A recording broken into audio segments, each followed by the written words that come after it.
영접하는 자, 곧 그 이름을 믿는 자들에게는 하나님의 자녀가 되는 권세를 주셨다라고 약속해 주셨습니다. 하나님의 자녀가 되는 권세는 13절 이하에 보면 혈통으로 되지 않고 또 사람의 육정으로 되지 않고 사람의 뜻으로 나지 않는다라고 말씀하고 있습니다. 오직 하나님께로부터 난 자들이 바로 거듭난 자라고 말씀하고 있습니다. 예, 사람이 아무리 노력해도 사람의 힘으로만, 사람의 의지로만 사람이 구원을 얻을 수 있는 것이 결코 아닙니다. 아까 사회자 형제님께서 말씀하셨듯이 하나님을 찾는 간절한 마음 가운데서 하나님의 은혜가 내려지게 될 때 사람이 거듭나는 전혀 새로운 피조물이 되는 그러한 역사가 일어나게 되는 것입니다. 지난 시간에 2시간을 거쳐서 하나님이 어떠한 분이신지, 이 세상을 창조하시고 온 세상의 주인이시고 우리 생명의 근원 되시고 생명의 주인 되시는 분이 바로 하나님이신 것을 세상의 만물과 또 성경이 증거하는 바 살펴보았습니다. 인생의 연수가 70이고 강건하면 80이라고 그랬는데 그 연수의 자랑은 수고와 슬픔뿐이라고 그랬습니다. 하나님께서 존귀하게 지으셨고 정말 창조하신 뒤에 보기가 좋았다라고 그렇게 말씀하신 인생이 왜 70, 80년 살고 또 그 사는 날마저도 수고와 슬픔 가운데서 인생을 보낼 수밖에 없는지 오늘 세 번째 말씀에서 함께 나누겠습니다. 오늘 나눌 주제와 관련이 있는 내용인데요. 어제 쐐기 문자, 수메르 문명의 쐐기 문자가 가장 오래된 문자라고 했는데 그와 버금가게 한자 또한 굉장히 오래된 문자이죠. 한자를 자세히 보니까 오늘 이렇게 다룰 에덴 동산의 일들을 말해주는 그런 한자들이 몇 개 있어서 소개해 올리겠습니다. 요즘은 학교에서도 의무적으로 한자를 이렇게 쓰게 하거나 그렇지 않아서 한자가 좀 이렇게 예전에 비해 낯설게 되는데요. 이 글자가 한자가 뭐죠? 예, 금자입니다. 이것은 금지할 금자입니다.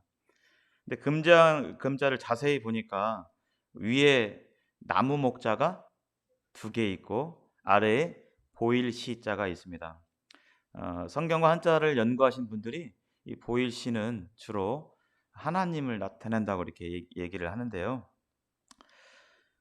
이 금지할 금자는 바로 에덴 동산에서 하나님께서 동산 중앙에 2나무를 만드셨고 그 중에 한 나무, 선악을 알게 하는 나무의 열매는 먹지 말라고 했는데 먹지 말라고 하신 그러한 금언의 말씀과 관련이 있는 한자가 바로 금지할 금자입니다.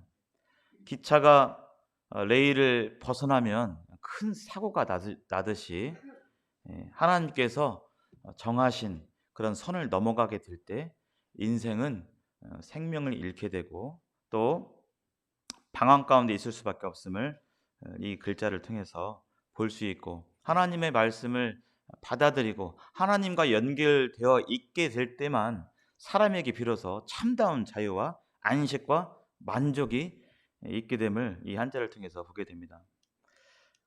두 번째 글자는 좀 복잡하죠. 네, 무슨 글자일까요? 예, 마귀 맞자입니다. 이게 마귀 맞자입니다. 마귀를 나타내는 맞자인데요. 이 한자를 이렇게 분석해 보면 맨 위에 덮고 있는 이 스물 엄자예요. 마귀는 어떤 존재냐? 2나무 사이에서 숨어 있는 귀신. 이것이 이제 마귀 맞자입니다. 한자를 이렇게 보니까 이런 글자들이 꿰어 맞추기가 아니라 상당수 많은 한자들이 이 성경과 이런 관련 있는 그런 의미로 이렇게 구성이 되어 있는 것을 보게 됩니다. 동산의 나무 사이에 있었던 그 영적인 존재, 바로 그것이 인간을 창조하기 전에 먼저 창조한 사탄 또 루시퍼이죠. 그가 하늘 세계에서 하나님께 반역해서 하나님께 심판받아서 이 땅 가운데까지 쫓겨난 그런 타락한 천사가 바로 마귀바입니다. 세 번째 이 한자는 우리 장례식 때 많이 쓰죠. 무슨 자자 이게 예? 아들자. 예. 아들자 비슷한. 좋아요. 예. 이렇게 대답하시고 참여하는 그 정신과 마음 정말 하나님께서 기뻐하십니다. 예. 저도 그렇고 여기 계신 모든 분들도 그렇고 모든 걸 다 알고 있지는 않죠. 예. 칭찬해 주고 싶어요. 예. 이 저는 조상할 조자입니다. 아들 자자랑 비슷하죠. 이번 기회를 통해서 이렇게 배우시면 좋겠어요. 조상할 조자인데 이것은 바로 하나님을 불신하고 반역을 하자마자 마귀가 이제 사람을 장악하고 또 사람을 지배하게 되어서 결국에는 마귀 따라서 영원한 심판과 멸망 가운데 갈 수밖에 없는 그런 내용을 담고 있는 한자가 바로 조상할 조자입니다.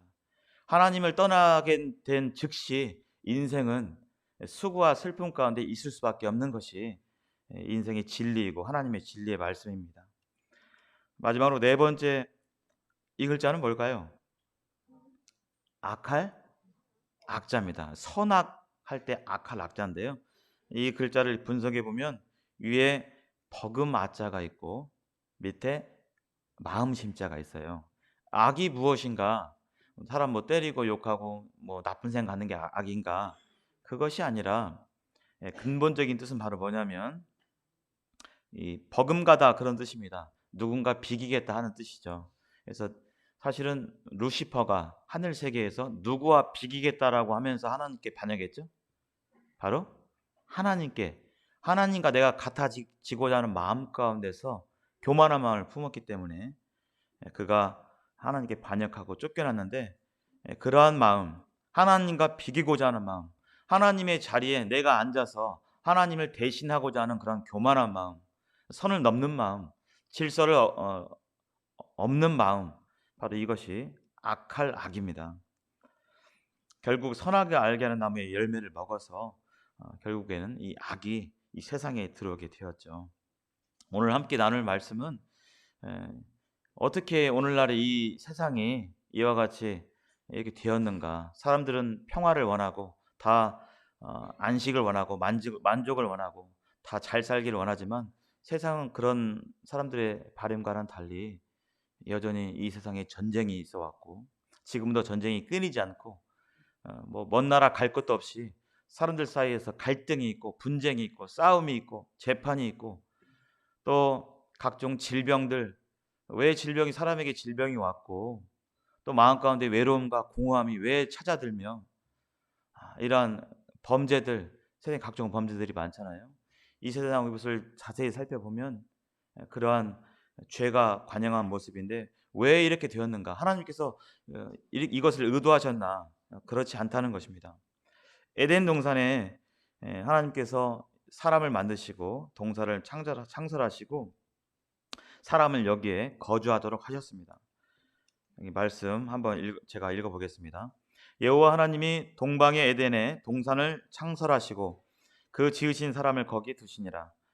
여호와 하나님이 그 땅에서 보기에 아름답고 먹기에 좋은 나무가 나게 하시니 동산 가운데에는 생명나무와 선악을 알게 하는 나무도 있더라 하시면서 하나님께서 에덴 동산 중앙에 중심이 되는 곳에 두 나무를 지으시고 여기에 대해서 하나님께서 말씀해 주셨습니다.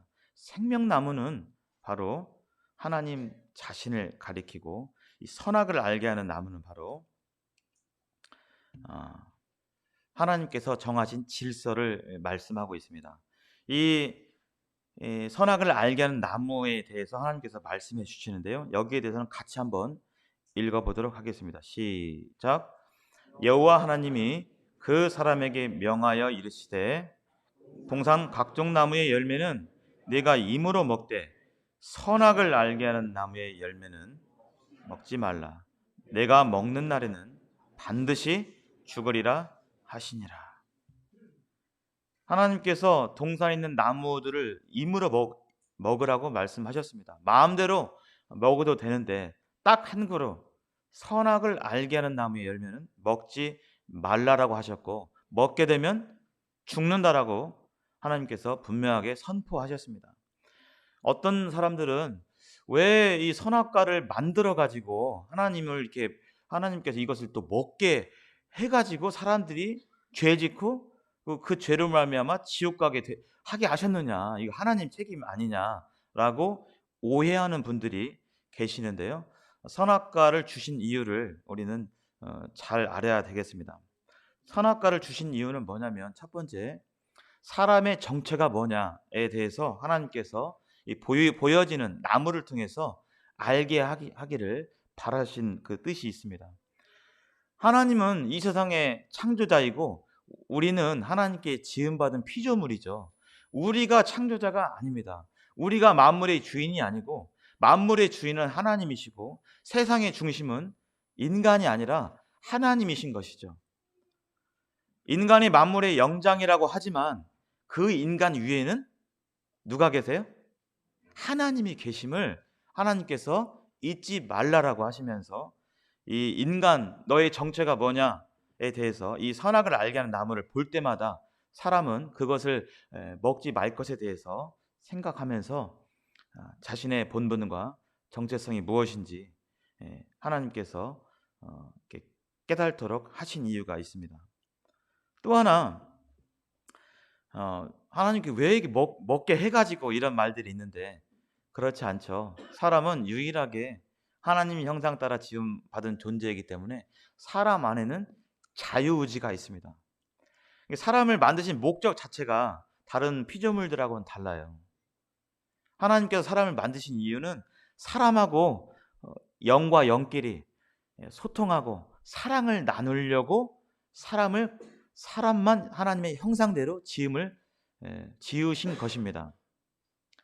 우리가 아무리 뭐 값비싼 로봇 좋은 것들이 있다 할지라도 로봇과 사랑을 할 수가 있을까요?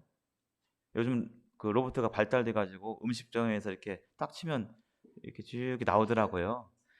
말도 하는 로봇도 있고 뭐 AI라고 해서 어느 정도 사람과 의사소통이 가능한 어느 정도 가능한 그렇게 많이 발달이 돼 있는데 그런 존재하고 기본적인 어떤 소통은 가능하겠지만 정말 마음과 마음을 나누는 그런 사랑, 로봇하고 사랑이 가능합니까 혹시?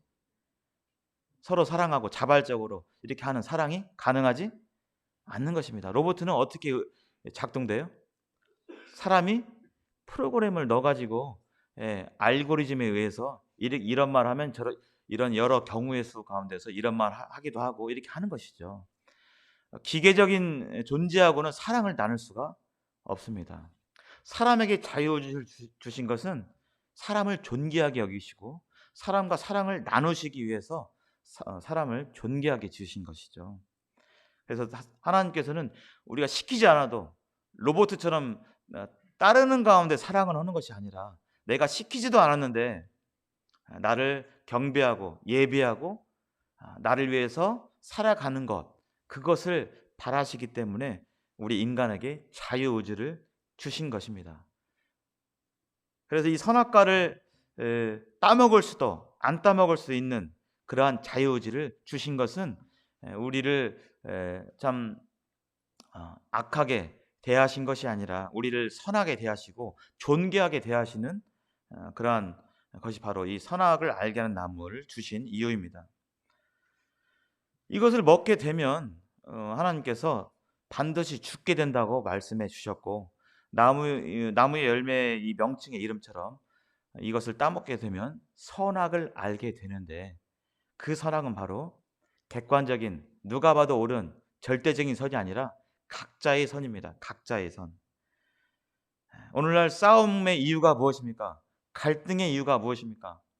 가정에서 형제 간에 또 부모와 자식 간에 부부 간에 또 시어머니와 며느리 간에 또 이웃 간에 갈등이 일어나는데 그 이유가 무엇입니까?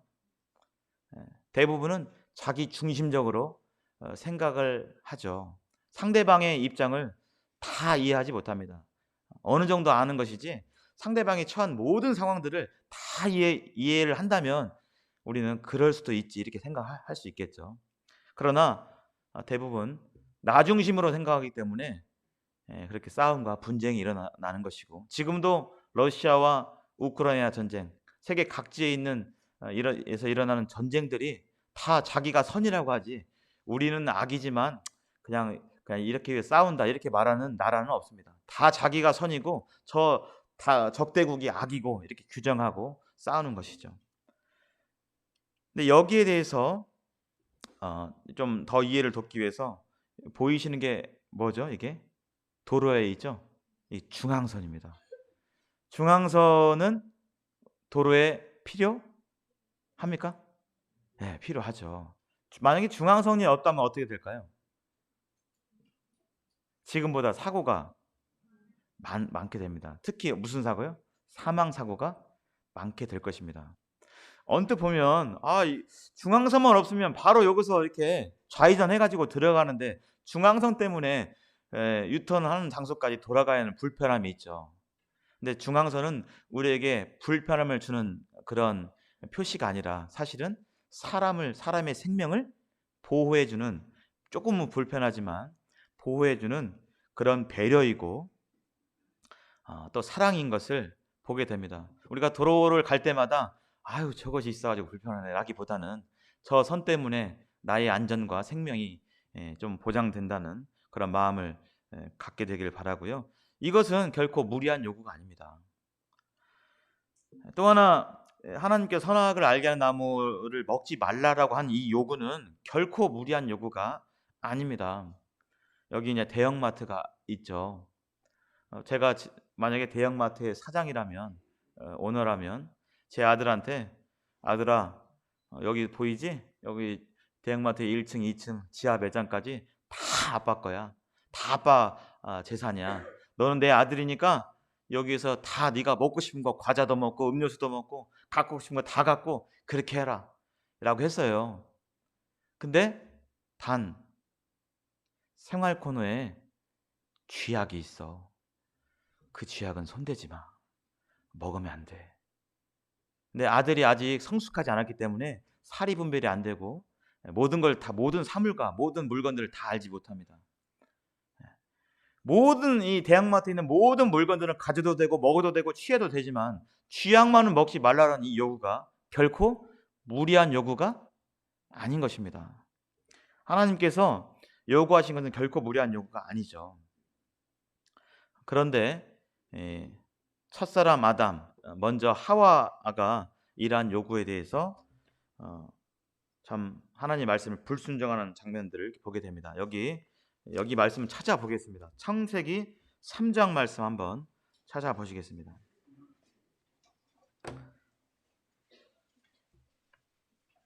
창세기 3장 1절 말씀부터 군데군데 이렇게 보겠습니다. 제가 읽게 될 때 눈으로 이렇게 잘 따라오시면 좋겠습니다. 창세기 3장 1절. 그런데 뱀은 여호와 하나님이 지으신 들짐승 중에 가장 강교하니라. 뱀이 여자에게 물어 이르되 하나님이 참으로 너희에게 동산 모든 나무의 열매를 먹지 말라 하시더냐. 2절. 여자가 뱀에게 말하되 동산 나무의 열매를 우리가 먹을 수 있으나 3절. 동산 중앙에 있는 나무의 열매는 하나님의 말씀에 너희는 먹지도 말고 만지지도 말라 너희가 죽을까 하노라 하셨느니라. 여기 영적인 존재, 하나님께 대적한 영적인 이 루시퍼 사단이 뱀에게 들어가서 먼저 여자에게 접근해서 하나님의 말씀인 듯한 그런 말로 여자를 유혹하고 따먹도록 유혹하는 장면을 이렇게 보게 됩니다. 여기 3절에 보시면 이 여자인 아담이 들었던 하나님의 말씀에 대해서 전달받은 이 여자는 하나님의 말씀을 정확히 인식하지 못하고 있는 모습을 보게 됩니다. 아까 하나님 말씀에 동산에 있는 각종 나무의 열매는 마음대로 먹어도 되지만 딱 한 나무 뭐만 먹지 말라고 했죠? 선악을 알게 하는 나무는 그 한 그루만 먹지 말라고 했잖아요. 봐도 되고 또 만지지도 말라 이런 말씀 없었는데 여자는 하나님의 말씀을 들었지만 하나님의 말씀을 정확히 듣지 않았고 정확히 이해하지 못했습니다.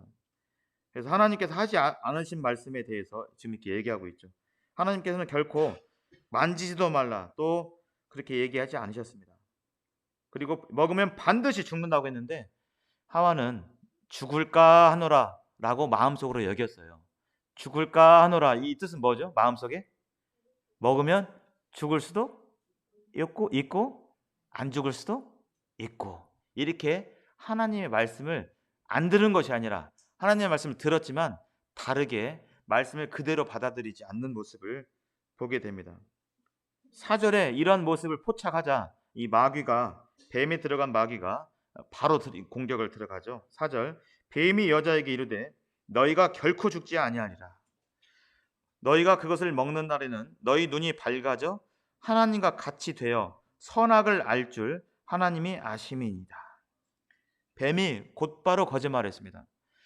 마귀는 거짓의 아비이고 지금도 사람들의 마음을 속이고 참된 것을 속이고 진리를 속여서 거짓 것들을 듣게 하고 받아들이게 하고 믿게 하는 것이 마귀인데, 하와에게 이처럼 먹으면 죽지 않는다라고 거짓말을 하고 있고, 그것을 먹으면 하나님과 같이 된다라고 감히 말하고 있습니다.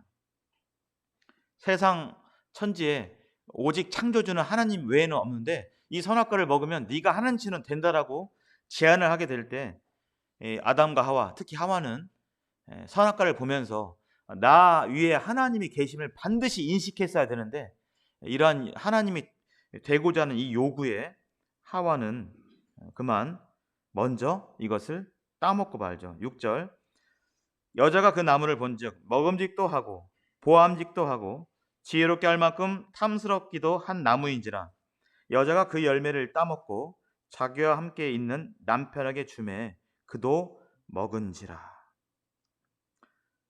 여자가, 이 마귀가 접근했을 때 여자는 자기 스스로 결정을 내리지 말아야 됐습니다. 왜냐하면 하나님께서 이 세상을 창조하실 때 질서를 만드셨어요. 고린도 전서에도 나오지만 창조주 하나님 아래 예수 그리스도 아래 남자 아래 여자라는 하나님의 창조 질서를 두셨습니다.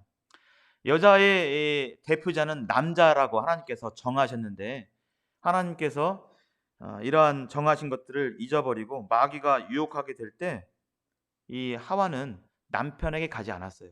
자기가 결정하면 안 됐는데 하와는 남편에게 가서 이러이러는 지금 마귀가 저런 말을 하는데 여보 맞아?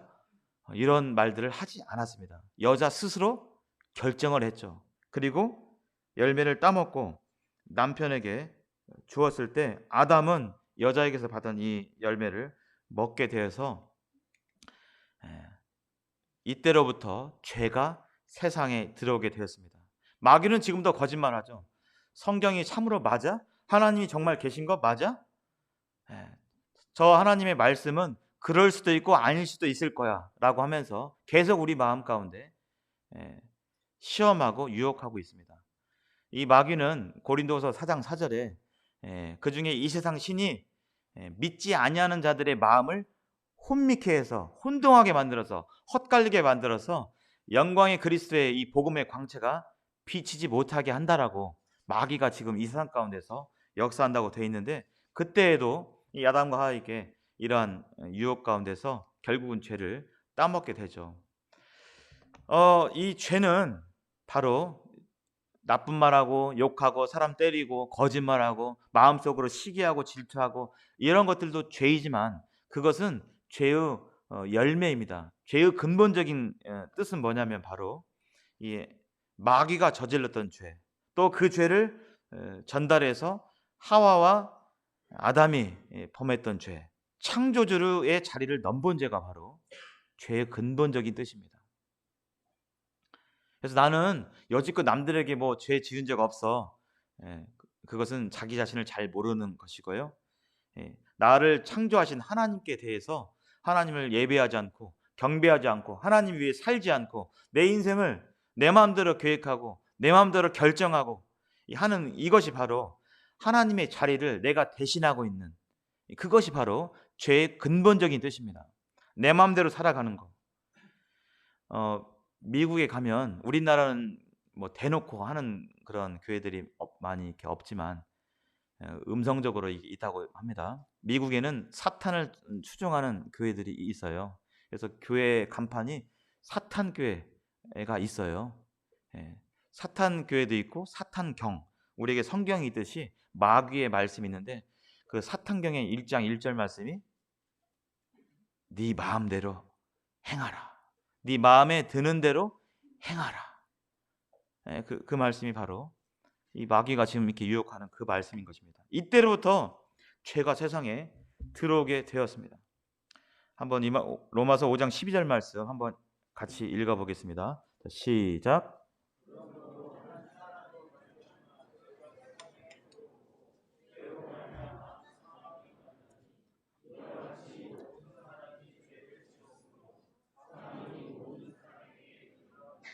네, 이 죄는 먼저 선악을 알게 한 나무는 먼저 하와가 먹었지만 결국 대표자인 아담이 이 한 사람은 아담을 가리킵니다.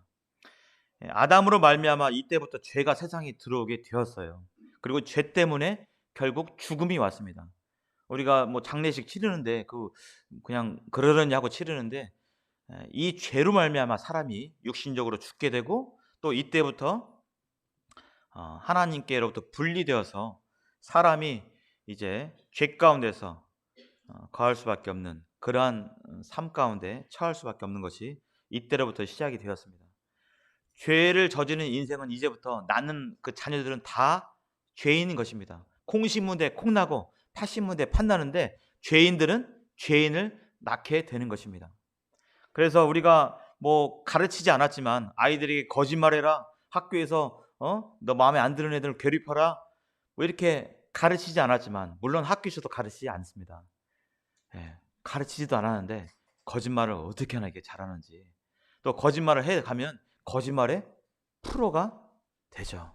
맨 처음에는 얼굴이 붉어지고 땀이 나고 가슴이 두근두근 거리고 하지만 거짓말을 밥 먹듯이 하게 되면 이제는 그러한 양심, 하나님께 주신 양심이 마비되어서 더 이상 육신의 그러한 것도 일어나지 않습니다. 이때로부터 죄가 세상에 들어오게 되었습니다. 이 구원은, 사망과 생명은 누구의 말을 듣느냐에 따라서 갈리게 됩니다. 하나님의 말씀을 듣고 하나님의 말씀을 받아들이면 사망과 생명 어디 가운데 있죠? 생명 가운데 있게 됩니다. 마귀의 말을 듣고 그 마귀의 말을 받아들이면요, 생명이에요? 사망이에요? 사망 가운데 이르게 되는 것입니다.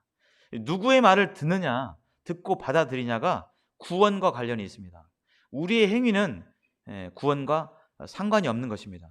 우리의 행위로는 죽었다 깨어나도 하나님에 의해 도달할 수 없습니다. 내가 뭘 잘해야, 교회 안에서도 믿고 무엇을 잘해야 하나님께서 그 행위를 보고 구원을 인정하는 것이 아닙니다. 구원은 지금 들려지는 하나님의 말씀을 내 마음 가운데 받아들일 것인가, 그렇지 않고 내칠 것인가, 말씀을 듣느냐 안 듣느냐에 따라서 구원이 갈리게 되는 것입니다. 하나님 말씀에 죄의 삭은 사망이라고 그랬습니다. 함께 읽어볼까요? 시작. 죄의 삭은 사망이요. 하나님께서 정하신 이 죄값은, 죄를 지으면 그 대가는 사망이시라는 것입니다. 우리가 성경에서 찾아보는 바와 같이 하나님은, 하나님의 속성이 있어요. 하나님은 사랑 그 자체이신 분입니다. 사랑이 많으신 분 정도가 아니라 사랑 자체인 분이에요. 또 하나, 하나님은 지극히 거룩하셔서 공정하신 분입니다. 죄에 대해서 그냥 넘기시는 분이 아니신 것입니다. 그런데 하나님이 그처럼 사랑 그 자체이신데 그러한 사랑이 넘치는 분께서 판결을 사망이라고 내렸어요. 사형이라고 내렸어요. 그러면 반대로 그 죄가 어떻다는 것이죠? 사랑이 너무나 많은 분이 그런 분조차도 사형을 내릴 수밖에 없는 그 판결을 내리셨는데, 그러면 죄가 어떻다는 것이죠? 죄가 적다는 것입니까? 많다는 것입니까? 죄가 많다는 것입니다. 그렇죠. 이해가 빨라요. 우리 학생을 보니까 생각이 나는데, 학교에 규칙이 있죠. 보통 9시까지 등교합니다. 어떤 학교의 규칙이 9시까지 등교하는데 9시 5분에 왔어요. 그 학교 규칙이 9시 5분 늦은 사람들은 엉덩이 20대에다가 2달 동안 화장실 청소, 그다음에 부모님께 말씀드려서 너는 학교 이런 잘못을 저질렀으니 벌금 500만 원을 내라. 학교에. 만약에 그렇게 내려다 쳐봅시다. 5분 지각한 거에 비해서 5분 지각한 죄에 비해서 대가가 그 죄에 대한 값이 어떻습니까? 맞다고 생각합니까? 적절해요? 적절하지 않죠. 만약에 이렇게 내렸다고 한다면 우리는 그 판결을 내린 그러한 벌에 대한 죄에 대한 벌을 내린 학교나 선생님에 대해서 이거 너무하지 않습니까? 라고 얘기할 수 있게 되는 것이죠.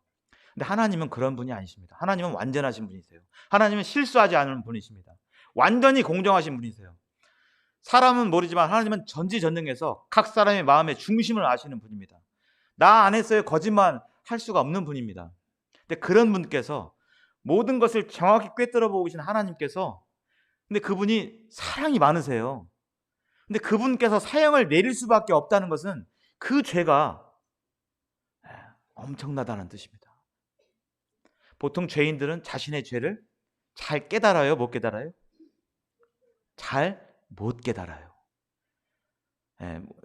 TV에 나오는 그런 살인범이나 이런 분들도 아이고 제가 잘못했습니다. 제가 죽을 사람입니다. 이렇게 하면서 이렇게 하는 경우는 별로 없습니다. 거기에서만 그러나요? 학교에서도 보면요.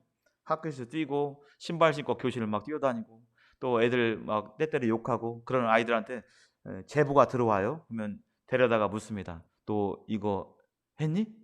그러면 네 선생님 제가 그랬습니다. 이렇게 할까요? 대부분은 이렇게 하는 경우는 10명 중에 한두 명도 안 될 것 같습니다. 대부분은 아니요. 그런 적 없는데요. 그러면 이제 2차로 들어가죠. 그 당시 증인들을 데려다가 제가 저 했는데 제가 무슨 말 했어? 어떻게 했어? 물어봐 가지고 다 써 가지고 그거 가지고 내밀면 이거 친구들이 이렇게 했다고 하는데 누구가 봤다고 하는데 그걸 말했니? 그러면요. 그때서야 시인하는 경우가 많아요. 또 그렇게 해도 시인하지 않는 경우도 있습니다. 일반적으로 죄인들은 자신의 죄에 대해서 깨닫는 게 둔해요. 그래서 하나님의 말씀을 통해서 거울과 같은 하나님의 말씀을 통해서 우리는 내가 어떠한 존재인지를 알아봐야 됩니다. 하나님께서 이 죄값으로 사망을 언도하신 이유는 그만큼 인생이 지은 죄가 큰 것입니다. 여기 아담 때 이 선악을 알게 하는 나무의 실과를 먹음으로 말미암아 죄가 온 세상에 전파되었습니다. 한 사람도 빠짐없이 다 죄 가운데 태어나고 죄를 지을 수밖에 없고 또 그 죄값으로 죽을 수밖에 없는 것입니다. 모든 사람이 죄를 범해서 하나님의 영광에 이르지 못했다라고 되어 있는데